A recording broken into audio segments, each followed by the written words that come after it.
Vous écoutez le grand débat, issu de l'épisode S1008 du podcast Faut pas pousser les ISO, diffusé le jeudi 8 mai 2025. Cette émission vous est présentée cette semaine par Miss Numérique, le partenaire numéro 1 des créateurs d'images. Nous sommes de retour dans Faut pas pousser les ISO avec le photographe Christophe Audebert pour cette grande discussion autour de la technique de la pose longue. Alors, en guise d'ouverture, on vous propose d'écouter le témoignage d'un autre photographe, Kevin Tadej, spécialisé dans les paysages en milieu marin. Il nous explique pourquoi il affectionne autant cette technique de prise de vue. On l'écoute. Pourquoi j'aime la technique de la pose longue? Tout simplement, c'est parce que j'aime le côté réel et surtout irréel de la photo. J'aime aussi qu'il y a un côté pictural, quelque part. Et on peut voir le temps qui passe sur une photo, c'est-à-dire les filets de nuages, par exemple. Après, comment j'ai commencé la pose longue? Alors, j'ai toujours aimé la pose longue. J'ai découvert le travail de Alexei Titarenko dans les années 2011-2012. Donc ça, c'est un photographe russe qui habite maintenant et naturalisé aux USA, naturalisé américain. Et lui, il fait de la pose longue, mais sur la foule. Et j'ai toujours, je suis tombé amoureux de son travail. Je me suis dit: «Ben, je vais essayer, parce qu'au début, je ne connaissais pas forcément, sur le paysage et en 2017, je me suis réellement spécialisé, dans cette technique-là. Je vais vous parler d'une image, donc c'est une photo qui a été faite au 50 millimètres de l'autre bout de la plage d'Étretat, avec dans le fond, l'arche d'Étretat, hein, avec l'aiguille. Et là, on est sur du 15 minutes. Le ciel est complètement couvert et on voit donc, les nuages, des grands filets de nuages, de part en part de la photographie, et l'eau est d'un bleu, enfin est réellement bleu et complètement, lisse. Et il y a un effet sur la photo puisque l'arche d'Étretat, elle, est complètement nette en fait. Il y a que ça, les falaises et l'arche qui soient complètement nettes. Tout le reste est complètement, flouté ou avec des filets de nuages dans le ciel. Et ouais, je suis plutôt, très content de cette photo-là, ouais. Alors, si vous avez un petit moment, je vous invite à aller sur le site de Kevin Tadej, voir un peu son travail. Ces images sont assez impressionnantes. Christophe, tu le connais, ce photographe dont il parle? Alors, pas personnellement, mais je suis allé voir son travail. Effectivement, donc très influencé par les paysages marins. Il parle de temps de pause extrêmement long, ce qui est intéressant parce que parmi les stagiaires, il y a souvent un débat entre la courte pause longue et la très longue pause longue qui donne des effets très différents. Et moi, je distingue le côté éthéré, c'est-à-dire qu'on va, avec des temps de pause, lisser vraiment l'eau, les nuages, etc. Et le côté texturé, où on va volontairement choisir des temps de pause qui peuvent être aux alentours de 1 seconde, 2 secondes, et qui vont respecter la texture, soit des nuages, soit de l'eau. Et j'invite tous les photographes, avant de se lancer dans la technique de pose longue, à avoir une intention et de dire ce paysage reflète une psychologie où il faut que ça soit vraiment calme. Et là, je vais utiliser des filtres des filtres ND qui sont très très noirs, de façon à augmenter le temps de pause. Ou bien, je dis non, là, ça remue beaucoup trop dans ce paysage. Il nous faut quelque chose, il nous faut de la texture, il faut quelque chose. Et là, on va avoir des temps de pause qui peuvent être relativement courts, parfois le quart de seconde, et ça fera quand même partie du monde de la pose longue. En tout cas, lui, dans sa recherche d'abstrait ou pictural, comme il en parlait, on comprend l'utilisation de longs temps de pause. Il parle de la falaise d'Étretat. Enfin, ce lieu, toi, tu l'as photographié aussi. Exactement. J'ai vu dans ton livre, c'est un peu l'image d'Épinal, finalement. J'ai l'impression que c'est presque un passage obligé pour les amateurs de pose longue. Ouais, ça peut faire un peu comme les peintres, une sorte d'étude photographique où on peut revenir à des météos, à des lumières différentes le matin, le soir ou autre. Et puis le sujet s'y prête bien, c'est connu de tout le monde. Mais le fait qu'on soit en pose longue, on apporte une vision différente du paysage que monsieur tout le monde ne voit pas. Et ce qui est intéressant, c'est qu'on ne voit pas le résultat de la pose longue avant de l'avoir réalisé. On ne peut pas dire, tiens, ça va donner ça. Il faut vraiment faire la photo et ensuite observer si ça correspond à nos attentes. Est-ce que tu as étudié finalement dans l'histoire de la photographie l'apparition de cette technique de la pose longue comme intention esthétique? Ça remonte à quand? Est-ce qu'il y a des précurseurs en la matière? Les précurseurs, on les connaît avec l'apparition tout simplement de la photographie au 19e siècle avec Nicéphore Niepce, fameuse photo qui, à cause de plaques qui n'étaient pas sensibles, devait réaliser des temps de pose incroyables. Aujourd'hui, Plusieurs jours. Plusieurs heures, plusieurs jours. Je crois que j'ai lu un truc comme quoi la sensibilité ISO d'une plaque, c'est pas un ISO, c'était un millième ou un 10 millième d'ISO, vous imaginez. Il fallait que ce soit ensoleillé dehors, enfin, il fallait des conditions aussi. Oui. Et à l'époque, ils ne savaient pas trop ce que ça allait rendre. Donc ça devenait en fait un incontournable. Pareil pour les portraits avec Nadar et autres, où il ne fallait pas bouger, etc. Donc ça, c'était un impératif dû à la technique. Après, pour l'aspect esthétique, je pense que ça a surtout été abordé avec l'apparition des photos de Michael Kenner. Donc ça, on remonte aux années 80, 1980. Bon. Alors, comment on va structurer un peu notre discussion aujourd'hui? On va aborder le sujet par 3 prismes. On va déjà essayer de bien comprendre ce que c'est, cette notion de temps de pause. C'est quand même fondamental, c'est la base de tout ça. Ensuite, on va parler de la technique de la pose longue dans 2 configurations. Une première configuration, c'est les très faibles conditions lumineuses, là où finalement, par la force des choses, on est un peu obligé de travailler avec des longs temps de pause. Et puis, on abordera ensuite cette technique de prise de vue en plein jour, où là, finalement, on va volontairement utiliser des temps de pause longs à des fins esthétiques et de rendu d'image très particuliers. Alors, on commence avec ce temps de pause. C'est une notion fondamentale de la photographie, l'un des 3 paramètres de l'exposition d'une image avec la sensibilité ISO et l'ouverture. Est-ce que tu pourrais, Christophe, nous donner une définition du temps de pause pour que peut-être nos auditeurs les plus novices comprennent très simplement à quoi ça correspond? Alors effectivement, donc temps de pause, on pourrait employer 2 autres termes. La vitesse d'obturation. Ouais. Donc il y a un des 3. Mais bon, vitesse d'obturation, on a plutôt en tête des vitesses élevées, 125e ou autre. Et temps de pause, en fait, j'aime bien une autre expression qui est l'exposition longue. Pourquoi ? Parce qu'en fait, quand on écrit temps de pause, j'ai plein de stagiaires qui écrivent pause, P-A-U-S-E. Ouais, moi, ça m'arrive tout le temps de faire cette faute-là. Ils croient qu'on bloque l'exposition, qu'on fait une pause, alors qu'au contraire, le mot pause, en fait, ça veut dire exposition. Les Anglais utilisent le terme long exposure.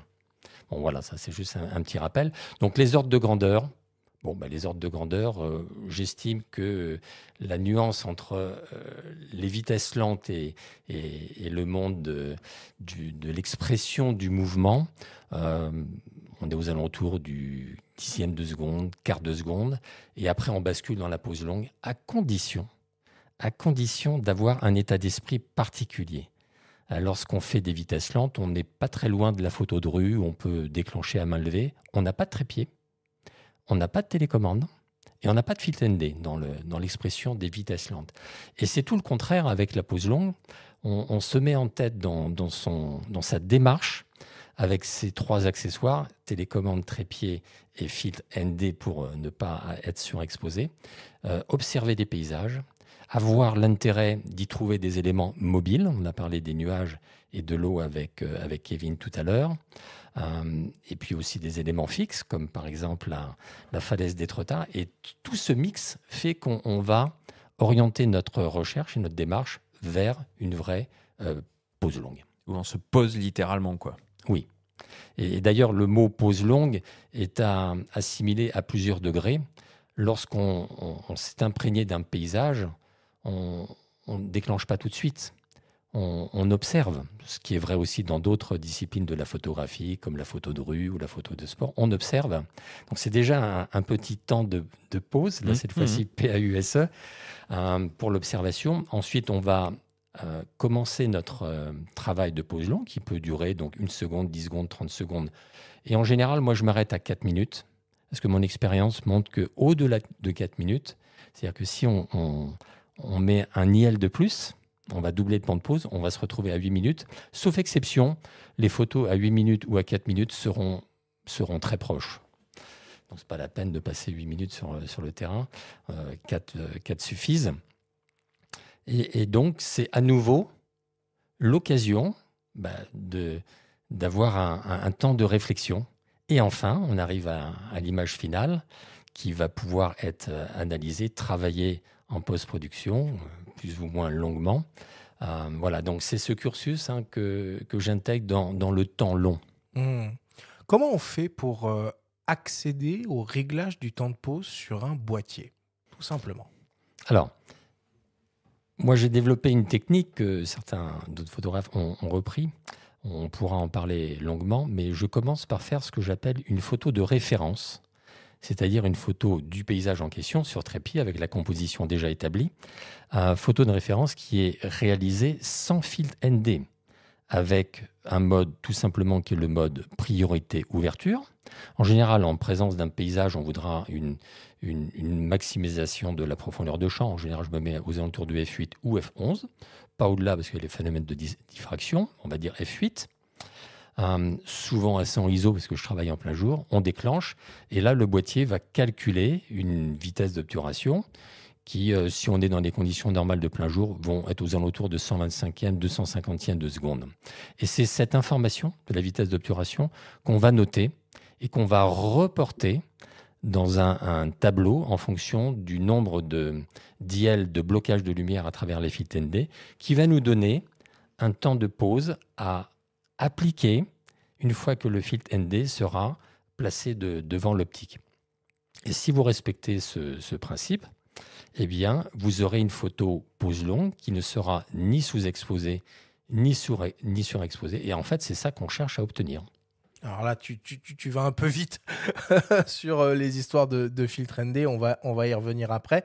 Non, là, moi, ce que je voulais te demander, c'est concrètement, sur un boîtier, par quel type de mode de prise de vue on peut avoir accès à ce réglage du temps de pause? Alors, je dirais, on peut commencer par le mode manuel. On va réaliser la photo en mode manuel. Donc, on fixe une ouverture et puis un temps de pause, admettons 10 secondes F8. Si ça correspond, on peut utiliser le mode bulb, donc le mode B, qui lui nous permet de dépasser les 30 secondes. Mais on peut aussi faire du mode bulb à moins de 30 secondes.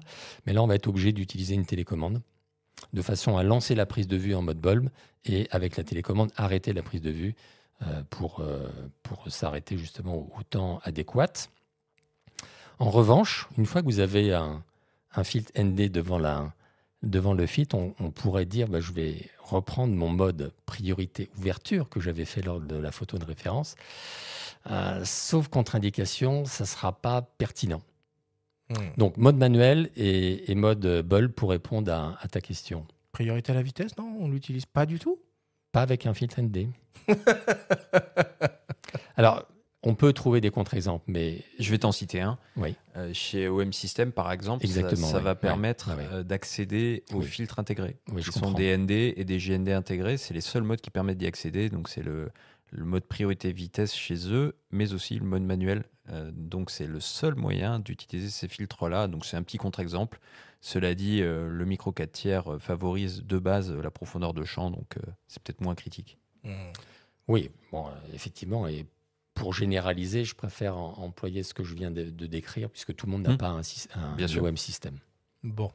Alors, l'un des premiers cas de figure d'utilisation de cette fameuse pause longue, c'est simplement d'être capable de réussir à faire des images dans de très faibles conditions lumineuses, qu'on soit par exemple de nuit ou en intérieur. Pourquoi, quand on est dans cette configuration, Christophe, finalement, le temps de pause, c'est le seul paramètre sur lequel on peut réellement jouer et jouer de manière un peu infinie, en quelque sorte?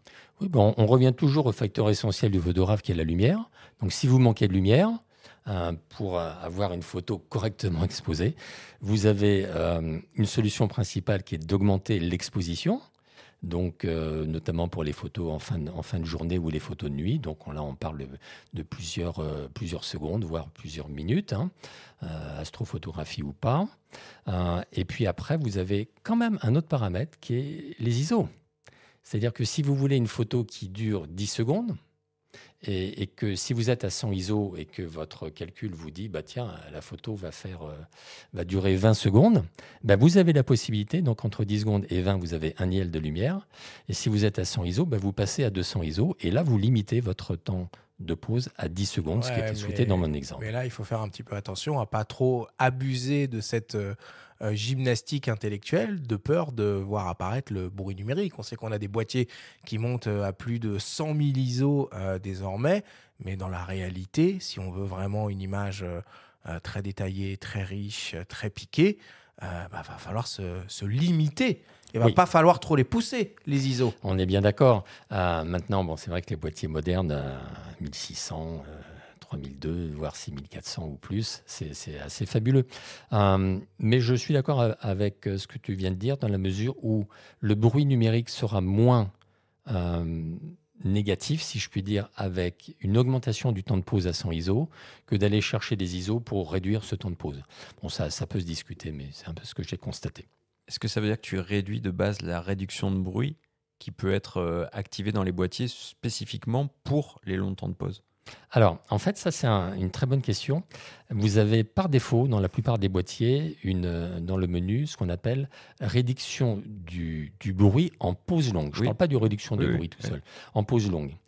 Et alors, c'est efficace, mais ça a quand même l'inconvénient sur le terrain. Lorsque vous faites une prise de vue, on va dire 30 secondes, il y a un algorithme qui va travailler en black, bon, je ne veux pas détailler, mais qui va faire que votre prise de vue va être doublée. Alors 30 secondes, 1 minute, ça va. Quand vous faites une 4 minutes, ça fait... Avant de voir l'image apparaître, on peut boire un café, quoi. Même plusieurs.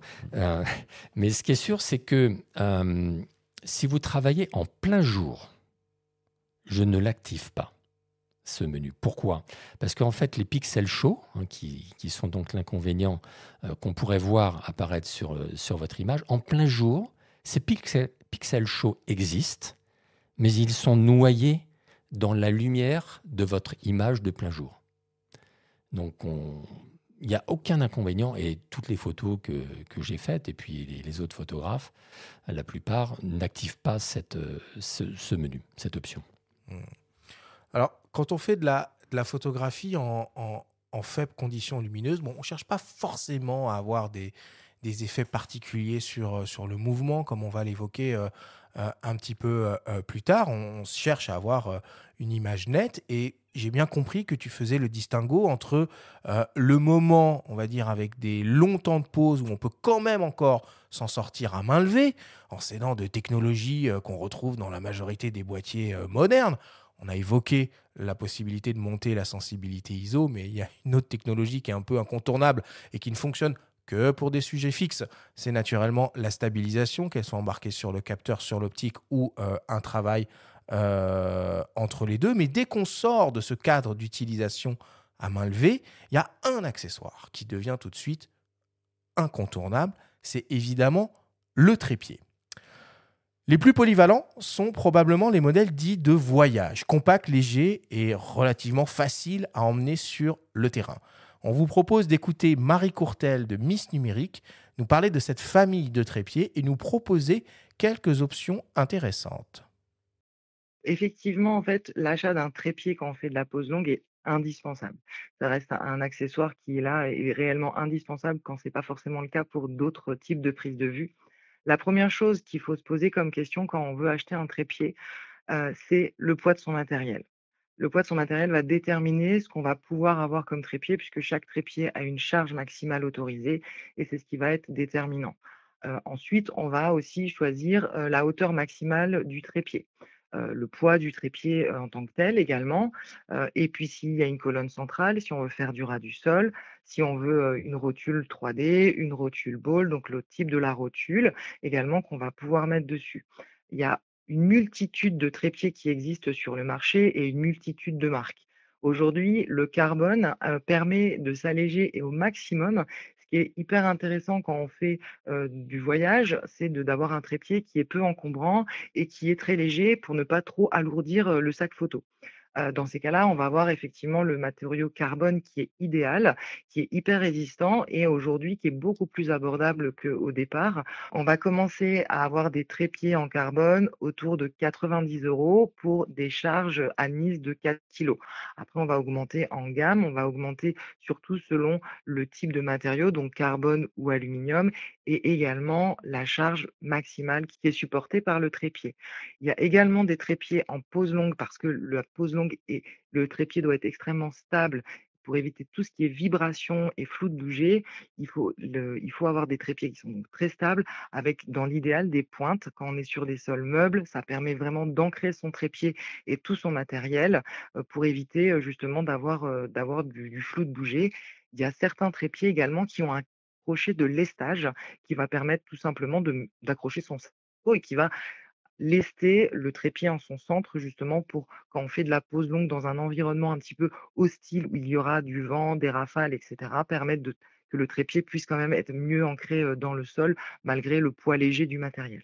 Alors on va avoir par exemple dans la même gamme chez Sirui donc le 7C qui est donc également en carbone et qui sera autour des 130 €. Il y aura chez Benro une très bonne gamme qui est la Mac 3. Vous avez des trépieds autour des 250 € qui ont des charges admises à plus de 10 kilos avec des pointes qui sont intégrées et des poids de trépied qui sont en dessous des 2 kilos. Et après, on peut monter encore en gamme avec des trépieds comme la marque Léo Photo qui propose des très bons trépieds avec rotule autour des 330 € avec une colonne centrale amovible, des pointes et une charge autour des 15 kilos maximum. Bon, c'est toujours un plaisir, hein, évidemment, d'entendre Marie, qui est toujours très précise dans ses explications et ses analyses. Christophe, quelles sont les précautions qu'on doit prendre quand on travaille avec un trépied pour maximiser les chances d'éviter le moindre flou de bouger? Alors, pas photographe pour le coup, parce qu'on est sur un trépied, mais flou de bouger, trépied, du coup. Oui, la première précaution est d'être conscient qu'il faut neutraliser la stabilisation de votre boîtier ou de votre optique lorsque vous travaillez sur trépied. C'est contre-productif, c'est ça? Oui, parce que le gyroscope à l'intérieur du boîtier va provoquer des contre-vibrations qui sont utiles pour à main levée, mais néfastes lorsque vous êtes sur trépied. Ensuite, le fait de lester son pied, c'est important. Est-ce qu'on doit faire aussi un peu attention au centre de gravité, au vent, à ces choses-là? Pas du tout. Il y a plusieurs façons de voir les choses, mais effectivement, lorsque vous êtes dans un site bien vanté, la première précaution sera, si possible, d'abaisser le centre de gravité, voire de travailler à 30 ou 40 cm au niveau du sol, si ça ne gêne pas la prise de vue et qu'elle soit pratiquement identique si votre trépied était à hauteur d'homme. Ensuite, le fait de pouvoir accrocher son sac au crochet du trépied fonctionne dans une condition, à condition que le vent ne soit pas trop violent. Ouais. Car si vous imaginez que le vent soit très violent, votre sac photo va se déplacer à droite et à gauche, et là, évidemment, ça risque de ruiner la photo. Donc, j'utilise une petite astuce qui s'appelle un sac à lest. C'est proposé par Vanguard, je crois. Et en fait, ça coûte pas cher, ça se met dans la poche. C'est une sorte de petite toile que vous accrochez sur les jambes du trépied. Ah oui, un peu en triangle, là, comme ça, et exactement. On met des trucs dessus. Voilà, et on le met assez bas. Et à l'intérieur, donc vous pouvez mettre votre sac photo, ce qui évite qu'il se salisse sur le côté. Mais là, il n'y a pas de risque qu'il se balance à droite et à gauche. Donc, c'est une bonne astuce que j'utilise régulièrement. Et là, dans son témoignage, Marie nous parlait des trépieds surtout nomades. Donc, on voit l'intérêt. On peut porter un trépied a priori plutôt léger, pas trop encombrant pour aller un petit peu partout. Mais est-ce qu'il y a des matériaux à privilégier par rapport à d'autres? Est-ce que le carbone, par exemple, c'est pas trop léger quand il y a de forts vents? Il faudra plutôt aller sur l'aluminium ou alors c'est plutôt ta technique de lestage qui va faire la diff? Non, moi je mets la technique de lestage, mais moi j'ai plutôt des trépieds carbone. Quand je dis des trépieds, je suis un grand fan des trépieds, donc j'en ai plusieurs. J'ai un Benro, j'ai une marque anglaise qui s'appelle Three Legged Things, la marque aux 3 jambes qui est de très bonne qualité, qui est fun, etc., qui a plusieurs types de modèles. J'ai eu un Vanguard, et puis également des trépieds de table qu'on peut utiliser dans le paysage, dans certaines conditions. Alors, du sol, ouais. au ras du sol, sur un rocher, etc. Donc ça apporte une certaine stabilité, à condition que la rotule supporte le poids et du boîtier et de l'optique. Et puis un gorillapod. Parce que lorsque vous êtes en présence, j'ai des souvenirs sur la Cornouaille anglaise, au bord des falaises, vous avez des clôtures. Eh bien, votre trépied, vous avez du mal à le positionner au-dessus de la clôture, pas trop basculer au-dessus du vide, etc. Et là, vous pouvez tout simplement utiliser le gorillapod sur le piquet de la clôture et avoir des angles tout à fait pertinents. C'est un accessoire fabuleux. C'est un truc que moi j'ai toujours dans le sac photo à mettre sur des branches, sur des bancs, enfin n'importe où. C'est fabuleux. Et puis avec la rotule qui sera Arca Suisse, évidemment, pour la polyvalence avec d'autres modèles.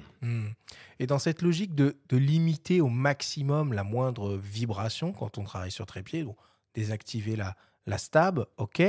Mais est-ce que, par exemple, privilégier l'obturateur électronique à la place de l'obturateur mécanique, ou finalement même le fait d'appuyer sur le déclencheur va entraîner une série de vibrations qui, sur des longs temps de pause, peuvent avoir un impact sur la sensation de netteté de l'image?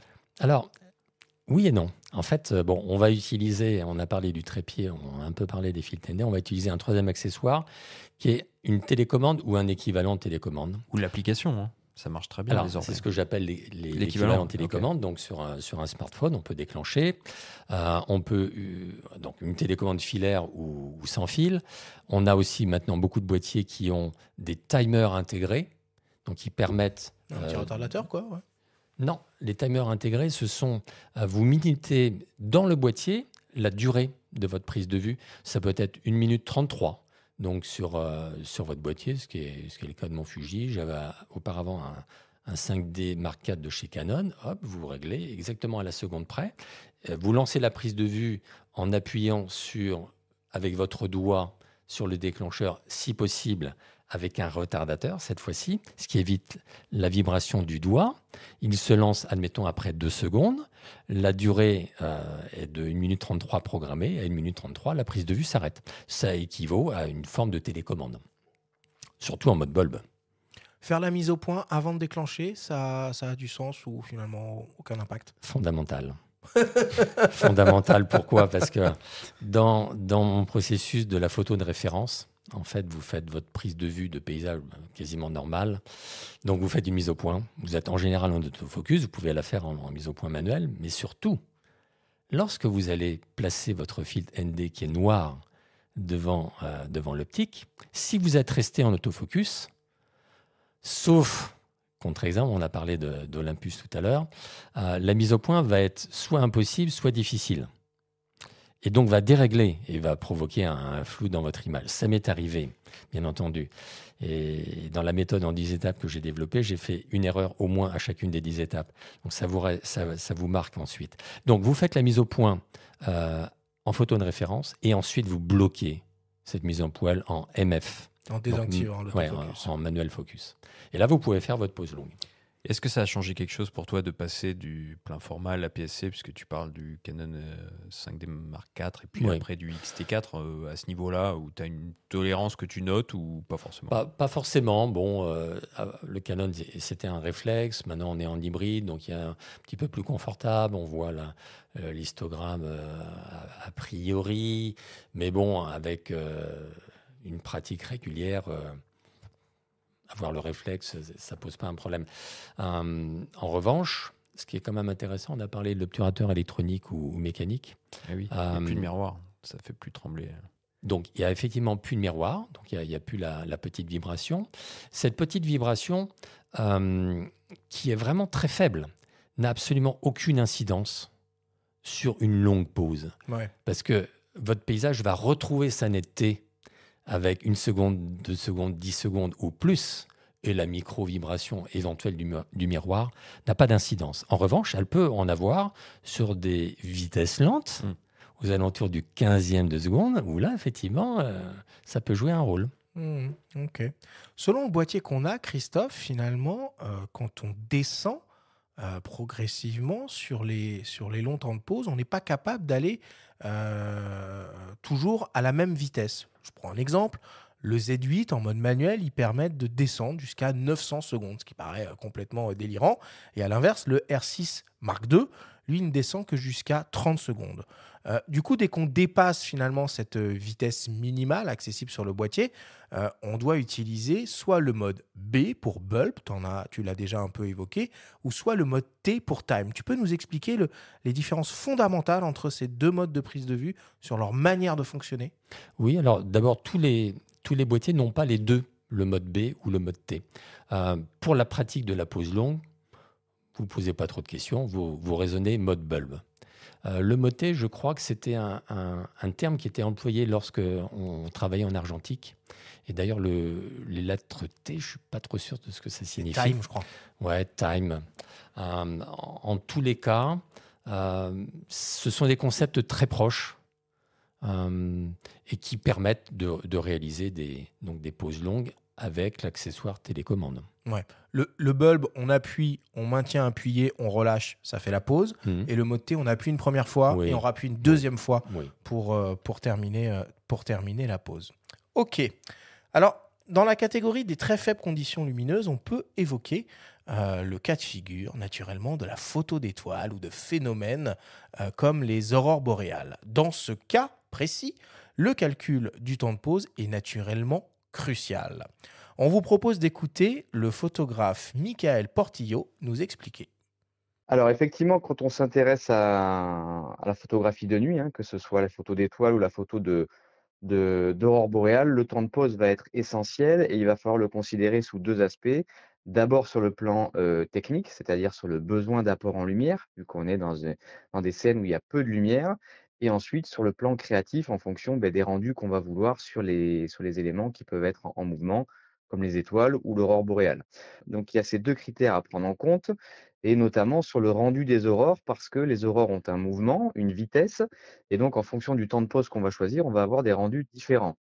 Alors, difficile de donner un temps de pause qu'on pourrait appliquer de manière systématique, ça va dépendre. Il y a des aurores qui sont rapides, comme les aurores pulsatives, et à ce moment-là, il faudra un temps de pause un peu plus bas, de l'ordre de quelques secondes, pour essayer de les figer un peu, mais en s'adaptant aussi à chaque fois aux besoins de lumière. Et puis, sur des aurores un petit peu plus lentes, là, on va pouvoir allonger le temps de pause jusqu'à plusieurs secondes, voire même dizaines de secondes, si l'aurore est assez lente. Et là aussi, en s'adaptant. Ça, c'est pour les aurores boréales. Sur les étoiles, ça va dépendre, encore une fois, du rendu qu'on veut faire. Si je veux figer les étoiles, c'est-à-dire qu'elles soient comme des points, notamment quand on prend la Voie lactée, là, il y a deux méthodes qu'on peut utiliser pour déterminer le temps de pause qu'il faut utiliser sans que les étoiles bougent. La première méthode qui est la plus connue, c'est la règle des 500, qui dit en général qu'on divise le nombre 500 par la longueur de la focale. Donc si par exemple on shoot au 20 mm, eh bien 500 divisé par 20, ça va donner 25. Donc on ne pourra pas dépasser 25 secondes sans prendre le risque que les étoiles deviennent des traits et non plus des points. Ça, c'est une règle qui devient un petit peu obsolète avec les nouveaux boîtiers. Et aujourd'hui, on utilise davantage une autre méthode qui s'appelle la méthode NPF, qui est un peu plus complexe, avec une méthode de calcul plus élaborée, qui prend plus de facteurs en considération. Et là, souvent, on se rend compte, on l'utilise via des applications qui nous donnent ce résultat, on se rend compte que les temps de pause sont souvent divisés par 2, voire par 4 par rapport à la méthode des 500. Mais voilà, une des deux méthodes va nous permettre de connaître le temps de pause le plus lent qu'on peut utiliser sans que les étoiles bougent. Non, ça me fait toujours penser à cette émission qu'on avait fait, Benjamin, avec Thierry Legault sur l'astrophotographie, qui était extrêmement inspirante. C'était il y a 2-3 ans, je crois. Également publié chez Erol. Également publié. Si je ne m'abuse. Exactement. Excellent Thierry Legault, qu'on salue. Absolument. Les photos d'aurore boréale, c'est toujours un truc de magique. C'est époustouflant. Il faut l'avoir vraiment vu en vrai, de ses propres yeux, au moins une fois dans sa vie. Observer. Plus difficile à voir de ses propres yeux la plupart du temps qu'avec un capteur. C'est vrai, les capteurs ont la faculté d'aller chercher des lumières que nos yeux ne voient pas tout le temps. Et Michael Portillo a parfaitement raison de dire qu'on peut avoir des intentions entre des temps de pause plutôt courts, 1 seconde ou 2, ou un petit peu plus longs, selon l'intention qu'on veut donner à l'aurore, si on veut la voir danser, si on veut avoir un petit peu plus de texture dans sa composition. Justement, pour les aurores, est-ce que la tentation n'est pas plus grande de faire un time-lapse pour les voir danser un petit peu, ou au moins en complément des longs temps de pause. Bien sûr, on peut faire des timelapses, on peut faire des vidéos, hein, ça marche très très bien, c'est aussi un bon moyen. Ce qu'il faut en revanche, c'est être bien préparé. Déjà pour savoir où les aurores vont apparaître, il y a des applis pour ça. Et une fois que vous êtes sur le terrain, vous retrouvez votre équipement, à part le froid bien entendu, votre trépied. Mais il faut être bien couvert, justement. Oui, parce qu'en général, ça se passe la nuit, hein, forcément. Il y a avoir des touches rétro-éclérées. Hein, ça peut, ça, c'est le ça top. peut servir. Ou ça frontal, tout bêtement. Hein. Frontal en lampe rouge. Et en lampe rouge. Voilà, c'est ce que j'allais ajouter. Parce exactement. Que ça, on peut se faire avoir. Donc, les gants, ça peut être un petit problème pour appuyer, etc. Et donc, vous travaillez en trépied et avec la télécommande. Et puis le problème de la mise au point. Puisque dans le ciel, c'est immatériel et donc l'autofocus va avoir du mal. Donc, il faut faire une mise au point préalable sur des sujets qui sont plus ou moins... À l'infini.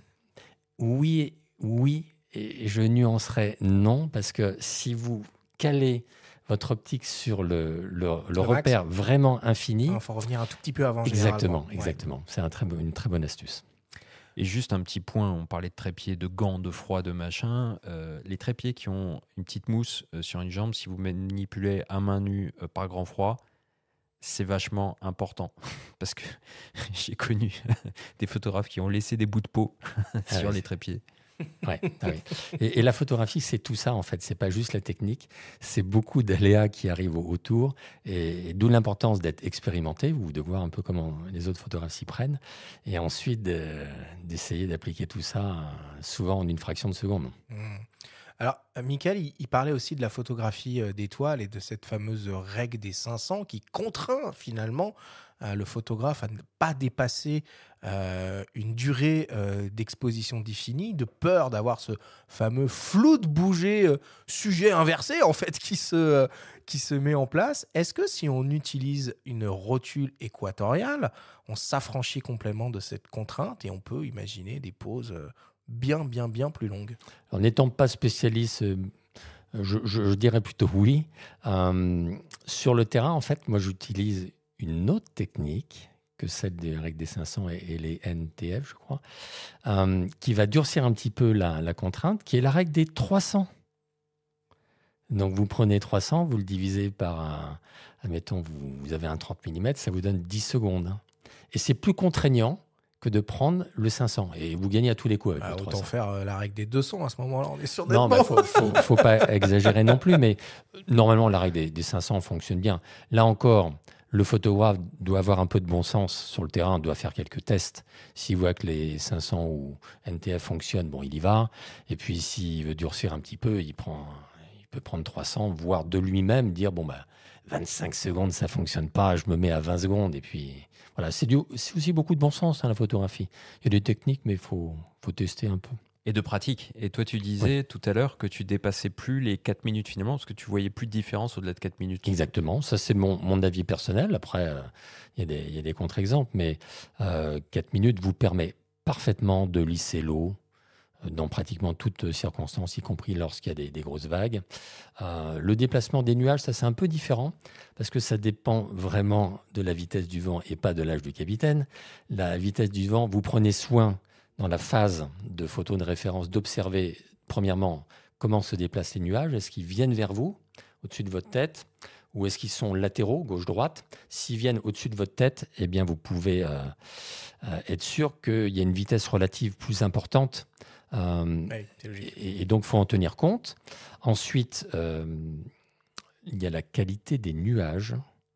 J'ai fait dans ma réédition du livre de pose longue, j'ai fait des notations de qualité de nuages. Alors là, il faut que tu expliques parce que... Alors le brouillard, très peu d'intérêt. Exactement. Non, mais c'est exactement ça. Je montre dans le bouquin une photo faite par temps de brouillard, photo de référence en fit, la même avec la pose longue, on ne voit quasiment rien. Donc évidemment, il ne faut pas faire de pose longue. Lorsque vous êtes en présence d'un bel anticyclone et que vous avez 3 petits nuages blancs dans le ciel, etc., vous dites, je pars en pose longue. Oui, vous pouvez essayer, ça va donner un résultat décevant. Donc dans ce cas-là, je n'y vais pas. Je ne fais pas de pose longue. Je vais faire du portrait, parce que j'aime bien aussi le portrait, bizarrement. Donc je fais autre chose. Et en revanche, lorsque vous êtes en présence de nuages plutôt bien formés, plutôt gris, Donc là, on a plein d'exemples en Bretagne, en Normandie, etc. Là, vous pouvez pratiquement commencer à toucher le Graal. Bon, avant qu'on attaque justement cette partie dédiée à la photographie en pose longue en plein jour, dernière chose, sur les faibles conditions lumineuses, il y a aussi des techniques un peu spéciales que l'on peut essayer. Le light painting en est une et consiste dans le noir à littéralement peindre avec la lumière. Pas toujours évident à mettre en œuvre au début. Certains constructeurs ont conçu des modes spécifiques pour nous simplifier la vie. On écoute Thierry Bourque d'OM Digital Solutions nous parler du fameux mode Live Composite. Donc, la fonction Live Composite est une fonction qui a été présentée il y a déjà plusieurs années chez nous, qui est intégrée dans l'ensemble de nos produits. Donc, cette fonction vient compléter la pose B et la pose T, donc qui va nous permettre de pouvoir réaliser des photos sans aucun moment venir surexposer ton image avec de la lumière polluante, comme on peut l'avoir avec la lune ou avec des éclairages de nuit qui vont venir à un moment donné cramer ton image. Avec cette fonction, tu vas réaliser une première image à la bonne expo, que tu vas donc régler. Donc vitesse, diaphragme, sensibilité ISO, tu fais ton réglage. Et une fois que tu as fait ton image de référence, cette image de référence va s'enchaîner, comme les calques dans Photoshop, fois le nombre de minutes, voire le nombre d'heures que tu auras décidé. Et lorsque tu fais du live painting, par exemple, tu vois en temps réel ton image se composer, comme si tu étais en train de créer une peinture. Je prends l'exemple d'une image que l'on voit maintenant assez régulièrement sur des éclairs, lorsqu'il y a un orage, où tu vois plusieurs impacts d'éclairs sur la même image. Tu prends ton image de référence au niveau de ton paysage, là où va se dérouler l'orage, et à chaque fois qu'un éclair tombe, l'appareil interprète comme une nouvelle source de lumière et il vient l'intégrer dans ton image de référence. Bon, c'est pas hyper simple à expliquer à l'oral, pas mal, ce mode de prise de vue, mais c'est vrai que ça fonctionne très très bien pour le light painting. Et il fait référence, Benjamin Thierry, à la photographie d'orage. Et ça, c'est un truc que j'aimerais beaucoup qu'on fasse un jour, une émission avec des photographes et des chasseurs d'orage. Mais bon, ça, c'est moi qui ai un peu vécu en Oklahoma, je connais les chasseurs d'ouragans. Les fameux, d'ailleurs, dans Twister qui se passe là-bas, on en voit de spectaculaires. C'est pas mal ça finalement comme mode de prise de vue pour s'essayer au light painting. C'est de la pose longue le light painting. Absolument, c'est de la pose longue. Alors il y a deux façons de voir. Soit le light painter est lui-même le photographe, donc il travaille seul. Donc ça va être compliqué lorsqu'il est dans son environnement de revenir voir son... Il prend son smartphone. Il peut prendre son smartphone, il ne faut pas trop compliquer aussi. Effectivement, ça fonctionne. Et ce light painting, donc ce qui est une utilisation de la technique de pose longue indiscutable. On peut retrouver également ce mode composite qui laisse monter l'image un peu comme dans le révélateur, dans les labos noir et blanc, c'est un peu la même idée. On peut l'appliquer tout à fait à la pose longue de jour quand les boîtiers le permettent, ce qui est le cas d'Olympus entre autres. Eh ben on y va justement sur la pratique de la pose longue en plein jour. Dans ce cadre très précis, l'idée, c'est donc de jouer avec les mouvements, s'il y en a, et il en faut, de son sujet pour générer volontairement des flous esthétiques sur les images. C'est ça la mécanique intellectuelle qu'il faut essayer de projeter quand on conçoit et qu'on prépare une prise de vue comme ça ? Absolument. Et donc, je distinguerais en fait le concept d'éléments mobiles dans le paysage. Et ce sont ces éléments qui vont se déplacer pendant la pose longue, qui vont apporter du flou à l'image. Et d'un autre côté, des éléments fixes sur lesquels on aura fait la mise au point, comme Etretat on a parlé tout à l'heure, et qui, comme on est sur trépied, vont rester parfaitement en pleine netteté. Et donc, dans les éléments mobiles de votre scène, vous en avez 3 en particulier. L'eau sous toutes ses formes, la mer, les cascades, les rivières. En numéro 2, vous avez les nuages, condition que vous ne soyez pas en Grèce au mois d'août où là vous avez un grand ciel bleu. Donc le choix des lieux est important, bien entendu. Et vous pouvez également faire de la pose longue avec un 3e élément mobile. Donc ce sont par exemple le trafic routier en pleine nuit ou pas, qui vont générer des traces lumineuses par les phares de voiture sur les routes, par exemple. Mais en plein jour, je rajouterais même un élément qui peut d'ailleurs être un piège. Par exemple, on est en Normandie à Étretat, et puis on cadre une partie de verdure, des végétaux, qui sont en apparence immobiles, sauf que quand on va allonger le temps de pose, on va s'apercevoir sur l'image qu'en fait on a des flous de brins d'herbe, de verdure, tout bêtement, parce que le vent les fait bouger et ça se traduit par un flou. Donc il faut être vigilant peut-être sur cet aspect-là, ou jouer dessus. Un champ de blé en été, en plein jour, ça peut être très joli. Exactement. Donc on revient toujours à l'intention du photographe. Est-ce qu'il veut intégrer cet élément mobile qui est le végétal pour montrer qu'il y a du vent, justement, à ce moment-là, ou non. Et il y a parfois des photographes qui donc, font d'abord la photo de référence, et ensuite, avec un calque dans Photoshop, vont reprendre le végétal qui était donc bien net, qui ne bougeait pas, parce que la vitesse d'obturation était 250e sans filtre, et ensuite l'intégrer dans la photo de pose longue. On est des puristes ici, on veut tout exactement, direct, dès la prise de vue. On déteste le format RAW, on n'aime pas l'editing et on veut tout en une prise. Chacun son point de vue. Mais Christophe, cet effet waouh qu'on a souvent quand on regarde une photographie en pose longue, c'est ce contraste finalement entre des zones nettes et des zones floues. C'est quoi l'idée ? C'est de donner une sensation de mouvement, de vitesse. Qu'est-ce qui se cache théoriquement, en fait, dans cet effet waouh ? Il y a plusieurs notions. Je ne parlerai pas d'effet vitesse, que je réserverai à l'expression du mouvement dans les vitesses lentes, où là, on veut vraiment exprimer qu'un piéton, un vélo est parfaitement animé. Dans le paysage, lorsque vous regardez avec vos yeux à un instant T, vous ne voyez pas bouger les nuages, sauf élément contraire. Vous pouvez voir évidemment bouger les vagues, et pour vous, elles seront nettes. Ce qu'on veut obtenir, c'est un effet que nos yeux ne voient pas. C'est ça l'effet waouh. Et il va osciller effectivement entre les parties fixes qui, elles, restent bien nettes, et les éléments mobiles qui font que, tant que vous n'avez pas réalisé la photo, vous pouvez avoir une idée peut-être de ce que ça va donner, mais pas toujours. Et c'est là que l'effet waouh, je n'avais pas anticipé que ça allait donner quelque chose d'aussi intéressant ou pas. Des fois, c'est décevant. Hein ? Bien sûr, mais ce qui est formidable et ce qui distingue finalement la photo de la vidéo, parce que là, on parle de flou et pas de mouvement, c'est ça en fait. C'est-à-dire que la vidéo, ça va être du mouvement, la photo en général, c'est figé.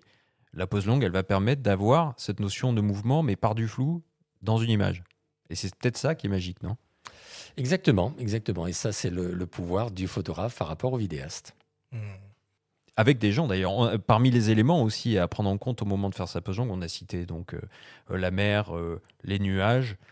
Tu citais les voitures, les phares de voiture la nuit, mais de jour, il y a le mouvement humain qui est formidable aussi. Oui, alors c'est une très bonne remarque parce que on peut intégrer ce que j'ai fait dans certaines de mes photos. Pour aller voir mon site, une photo d'une cascade dans le Gard, qui est la cascade de la Vis, qui est une très belle photo. Dans l'Hérault ?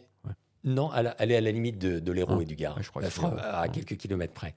La cascade de la Vis a une particularité, c'est que c'est un point très intéressant pour les touristes et les locaux d'ailleurs qui vont se baigner lorsqu'il fait très chaud, et c'est très fréquent en été. Donc vous avez des personnes qui sont sur un petit rocher, qui ont les pieds dans l'eau. Et là, si vous faites une pause longue d'une dizaine de secondes, ces personnes bougent un tout petit peu. Elles vont donc être capturées sur la pause longue, mais elles vont être floues. Mais c'est un flou que l'observateur va intégrer et ne va pas percevoir comme quelque chose de négatif. Il va dire, tiens, ils sont là, ils sont en train un petit peu de bouger. Derrière, vous avez la belle cascade avec ses filets. Et au-dessus, vous avez un peu de collines et puis d'arbres également. En revanche, la photo que je viens de vous décrire, ce que j'appelle une photo de voyage ou une photo de vacances en pose longue. Mais si vous revenez à la même cascade de la Vis, au mois d'octobre ou en novembre, où il n'y a personne qui se baigne, où d'ailleurs il y a très peu de monde, là vous faites une photo de pose longue sauvage. Et c'est la nuance. D'ailleurs, j'ai joué sur ces deux aspects pour montrer que justement on peut intégrer des personnages. Je vais vous donner un autre exemple. Au Mont-Saint-Michel, où j'ai animé un grand nombre de stages, lors des grandes marées, et si vous êtes placé au bout dans la grande jetée, à un moment, le dernier petit espace va être recouvert par la grande marée, donc il y a un espace plutôt bétonné. Et vous avez les personnes qui, une fois que la marée se retire légèrement, vont vouloir traverser pour aller sur le Mont Saint-Michel. Et là, ça devient magique parce que vous pouvez utiliser des temps de pause semi-longs, semi-courts, pour montrer que les gens sont en train de traverser. Ouais. Souvent, ils sont habillés d'un vêtement de pluie. Voilà. Ah, puis ces processions comme ça, d'ailleurs, je repense à des photos de Bertrand Bernager aussi, qui est venu plusieurs fois à ce podcast, un photographe qu'on apprécie beaucoup et qui aime beaucoup, lui, lors des marathons, utiliser des filtres, on va y venir, pour avoir ces processions comme ça humaines, complètement floues, un peu zombiesques, en plein jour. Et oui. Mais, en plein jour, il y a un problème fondamental qui se pose. Souvent, il est impossible d'atteindre des temps de pause suffisamment longs pour obtenir ce genre d'effet. Pourquoi ? Parce qu'il y a trop de lumière. Même en mettant la sensibilité ISO au minimum du minimum de ce que offre votre boîtier, même en fermant au maximum le diaphragme de votre objectif, quitte à faire une concession sur le piqué avec l'apparition de la diffraction, ça ne suffit pas. Il y a encore trop de lumière. Dans ce cas, l'utilisation de filtres de densité devient obligatoire. Tu l'as évoqué plusieurs fois. ND, GND, des filtres ND variables. On vous propose d'écouter les conseils de Benoît Malocena de Nissi France sur les choix à faire en priorité. Alors, le filtre ND variable est vraiment spécifique et on le dit assez souvent en fait pour la vidéo. Donc, pour le coup, ce filtre qui est composé de fils polarisants, c'est ça qui fait en fait, qui crée la différence de densité. Personnellement, j'aime pas trop le proposer pour de la pose longue. Pour une simple et bonne raison, c'est que c'est généralement un filtre assez épais et qui, sur des objectifs grand angle, pourrait un peu marquer les angles avec un peu de vignotage. Et ça, on déteste ça. Je préfère axer les angles sur un filtre ND classique, surtout quand on débute avec une ou deux densités un peu. On a beaucoup de retours de photographes sur le 6-stop et le 10-stop. C'est à peu près les deux filtres qui sont les plus utiles pour commencer la pose longue. Le 10-stop pour faire de la photo de pose longue en plein jour. Généralement, c'est un passe-partout. Dès que la luminosité baisse, ça nous permet de réaliser de belles poses longues. Et dès que la luminosité baisse vraiment, on retombe sur du 6-stop qui nous permet de faire la fin de journée assez facilement ou vraiment dans un espace, un sous-bois ou quelque chose comme ça, en rivière, qui nous permet d'avoir une pose longue raisonnable pour le coup. Dans mon cas, plus on a de filtres, plus il y a de chances de s'y perdre. Autant partir avec un ou deux filtres et après revenir sur quelque chose d'un peu plus précis, mais voilà, au bout d'une année ou deux de pratique de la photographie en pose longue. C'est vrai que les filtres, on peut vite s'y perdre. Toi, tu es plutôt de la team ND ou tu t'aventures dans le GND ou même la combinaison entre le GND et le ND ? Les deux. Bon, mon cœur d'utilisation, c'est quand même le filtre ND ou les filtres ND. Donc, j'en ai plusieurs. Alors, on va raisonner en stop. Le terme stop, on peut le remplacer en français par IL. Ouais. Donc, facteur de 2.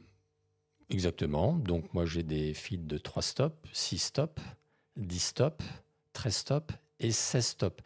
Le 16 stops, c'est ce qui va permettre les 4 minutes. Ah oui, j'allais dire. Parce que déjà 10 stops, c'est bien. Eh ben, en fait, c'est bien par rapport à l'intention que tu veux donner. C'est-à-dire qu'un 10 stops en plein jour va proposer des durées qui tournent autour de 10 secondes à f8. Alors après, on peut fermer l'ouverture et passer à f11 qui va doubler le temps de pause, voire f16. Mais bon, aux alentours de 10 secondes, je parle du vrai plein jour, et rarement au-delà de 30 secondes. Donc, tu ne vas pas pouvoir obtenir l'effet éthéré que j'ai évoqué tout à l'heure. L'effet éthéré va être proposé par des filtres de 13 stops ou de 16 stops. En revanche, un filtre de 10 stops ne va pas te permettre de faire des courtes pauses longues. On en a parlé de 8 à 10 secondes, mais si tu veux faire 1 seconde ou une demi-seconde, tu ne peux pas avec un fil de 10 stops. Ou alors, il faut augmenter les ISO, ce qui est contre-productif. Donc là, tu vas utiliser des fils de 3 stops ou 6 stops selon le besoin. Donc c'est un peu comme le bricoleur qui a plusieurs tournevis, etc. Il choisit le bon outil en fonction de son intention. Effectivement, si je dois donner un conseil aux auditeurs, commencez par un fil de 10 stops parce que c'est un peu passe-partout. D'ailleurs, là on parle des filtres, mais rappelons, j'en parlais tout à l'heure, qu'il y a quand même certains boîtiers, il y en a peu sur le marché, qui disposent de filtres ND intégrés. Donc j'ai cité OM System, il y a des ND2, ND4, ça va jusqu'à 64 sur l'OM1 Mark II. Il y a aussi Fuji qui le propose sur son GFX 100 RF. J'ai vu ça. Un filtre ND intégré et les X100. Donc c'est toujours un petit outil très utile qu'on peut activer comme ça en plein jour pour même faire des images un petit peu différentes à main levée parfois. Et il suffit d'appuyer sur un tout petit bouton. C'est ça. Il n'y a pas de manipulation. En revanche, donc, ce sont des courtes pauses longues. Bien sûr. Mais si c'est pas intégré dans le boîtier, et on va partir quand même du principe que ça ne l'est quasiment jamais, on est plutôt sur une team filtre vissant circulaire ou sur une team porte-fil compliqué, fil carré, valise de filtre, gants pour manipuler, machin, tout ça? Alors, les fabricants proposent les deux systèmes. La qualité est identique des deux côtés, puisqu'on parle surtout de la qualité du verre. Il vaut mieux utiliser des filtres en verre que des filtres en résine pour des problèmes de neutralité de la colorimétrie. Donc moi, j'utilise des filtres verts, évidemment, en verre. Évidemment, ils sont un petit peu plus chers, mais c'est le prix de la qualité. J'ai commencé par des porte-filtres et des filtres rectangulaires. Et à cette époque, c'était il y a plus de 12 ans, il y avait des fuites de lumière dans les porte-filtres. Je me dis, tiens, c'est bizarre ce truc, là, il y a des effets indésirables sur ma photo. J'ai essayé des fils vissants, je dis, tiens, il n'y en a plus, puisque forcément, il n'y avait pas de lumière qui rentrait sur les côtés.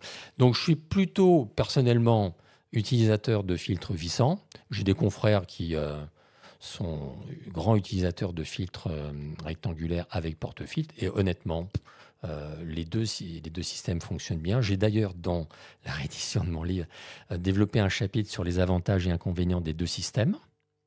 Bon, on peut dire rapidement, les porte-filtres rectangulaires, c'est quand même un peu plus coûteux, ne serait-ce que le porte-filtre. Et plus encombrant. Des fois, tu n'as pas le choix si tu as une grosse frontale bombée. C'est ça. Exactement, si on a une grosse frontale bombée. Un Sigma 1424, par exemple, de Luit, qui est fantastique dans la gamme Art, il faut un porte-filtre. Ou alors, on peut passer par des filtres à l'arrière, mais c'est beaucoup moins pratique. Ouais. Et il y a des porte-fils, notamment d'ici, on propose un d'ailleurs excellent système de porte-fils dédié à cet objectif qui, effectivement, une lentille frontale bombée ne permet pas d'en visser tous les points. Et là, ça devient vraiment... Bon, il n'y a pas le choix, ça devient très encombrant dans le sac photo.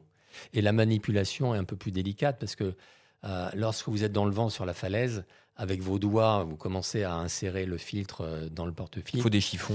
Il faut des chiffons, etc. Bon, honnêtement, j'ai des confrères qui utilisent ça de manière très régulière, sont très satisfaits. Moi, j'utilise le système vissant, j'en suis très satisfait. Après, c'est chacun qui se fait sa propre idée et qui ensuite, avec la pratique, va parce qu'on peut s'amuser avec les filtres rectangulaires à les superposer. C'est ça. C'est ça qui est marrant. Dès qu'on rentre dans le GND, c'est quand même plus ludique d'avoir ce système de porte-fil pour bien aligner les trucs. Deux choses. Moi, je fais le meilleur des deux mondes. C'est-à-dire que je commence par visser mon filtre ND et ensuite, je vais plaquer mon porte-filtre et ensuite glisser mon filtre GND. Mais donc, tu as les deux. Oui, j'ai les deux. Mais si je n'utilise pas le filtre GND, je n'utilise que les filtres vissants. On peut d'ailleurs empiler deux filtres vissants. On peut empiler sur les porte-filtres plusieurs filtres, de façon à augmenter le temps de pose et donc la noirceur du filtre. En revanche, je recommande de ne pas aller au-delà de deux filtres, parce qu'il y a des problèmes de vignettage, des problèmes de lumière qui commencent à apparaître. Et si vous devez utiliser deux filtres, il faut commencer par le plus intense, le plus près du capteur. Alors, on va prendre l'exemple d'un filtre 10 stops, commencez à le visser, et si vous avez un filtre de 3 stops, vous le vissez par-dessus. Alors pareil pour le porte-filtre au niveau des fentes, et le 10+3 vous donne un filtre équivalent à 13 stops. Ok. Les stops s'additionnent. Après, il y a des problèmes. Je ne veux pas rentrer maintenant là-dedans. Après, il y a d'autres façons de procéder où là, on va multiplier des éléments. Mais en ce qui concerne les stops, ils s'additionnent. Tu évoquais tout à l'heure le fait de faire une image référence avec donc une exposition référence.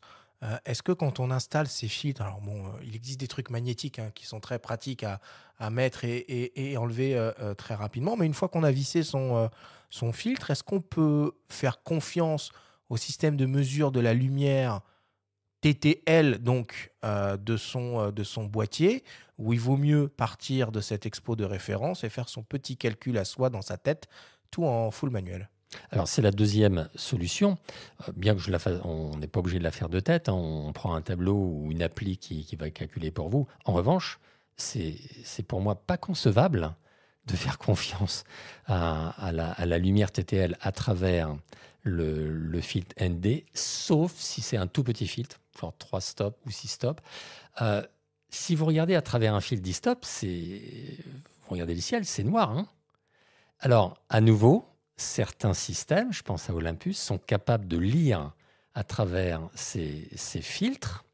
Mais le 16 stop, vous oubliez. Hein. Je ne pense pas que l'OM System, le 16 stop est tellement noir qu'il soit capable, au bout de 4 minutes, de vous restituer une photo bien exposée. Donc c'est pour ça que je préfère m'appuyer sur un système, j'allais dire un petit peu à l'ancienne, mais ça fonctionne à tous les coups. Photo de référence, information de la vitesse d'obturation, vous la répercutez dans un tableau. Il y a 10 étapes si c'est un 10 stop, tac, tac, tac, tac, tac, et vous arrivez à 8 secondes dans l'exemple du 10 stop à F8 par exemple. Toujours dans ce souci de bien exposer son image, est-ce que le bracketing aurait de l'intérêt dans la pose longue? Je dirais non. Pourquoi? Parce que bracketing, vous cherchez à avoir une photo moyennement exposée, une sous-exposée et une surexposée. Le problème, c'est que ça vous oblige à faire 3 prises de vue. Les éléments mobiles dans votre paysage sont en train de bouger. Alors, imaginez que vous fassiez quand même une photo à 1 minute. Vous décidez de faire une photo à 1 minute. Votre photo moyenne donc sera 1 minute. Votre photo bracketing, un IL en stop, un stop inférieur, pardon, ça va être donc 30 secondes. Et l'autre, elle va être à 2 minutes. Ouais. Et si vous voulez jouer sur les vagues, sur les nuages, vous n'avez pas du tout le même paysage. Hein. En fait, on n'aura pas le même rendu. Peut-être... Non, pas le même rendu dans le même paysage, certes, mais pas le même rendu. Donc, pour moi, ce n'est pas pertinent. Ok. Comment on sent, comment on dose finalement cet effet de flou? Faut pas en abuser, faut trouver le juste milieu. C'est quoi? C'est l'expérience, faut essayer. Si on essaye, le bracketing, c'est parfait pour le coup, pour se rendre compte que concrètement. Ou alors tu veux dire, est-ce qu'il y a des vérités comme pour le filet, c'est-à-dire des vitesses adéquates en fonction du sujet? Ouais, je sais pas, mais des temps de pause, faut pas en abuser de cet effet-là quand même. J'ai la sensation. Non, moi je pars du point de vue que j'observe mon paysage. Et je lui détermine, c'est un peu la psychologie du paysage, je lui détermine un caractère. Si c'est vraiment rugueux, je ne vais pas allonger les temps de pause pour rendre un effet calme. Donc je vais à nouveau chercher la texture des vagues, des nuages, et là j'aurai des temps de pause courts, avec un petit peu de pratique. Ça va être quelques secondes, et puis on peut faire des tests sur le terrain. En revanche, si je veux apporter la zénitude d'un paysage, lisser vraiment l'eau, comme on l'a vu avec Kevin, eh bien là, je sais que je vais utiliser des temps de pause qui vont dépasser les 2 minutes. C'est 2 et 4 minutes. Hein. Bon, écoutez, on va conclure sur ces mots. Merci beaucoup, Christophe, d'avoir partagé tous ces conseils avisés avec nos auditeurs.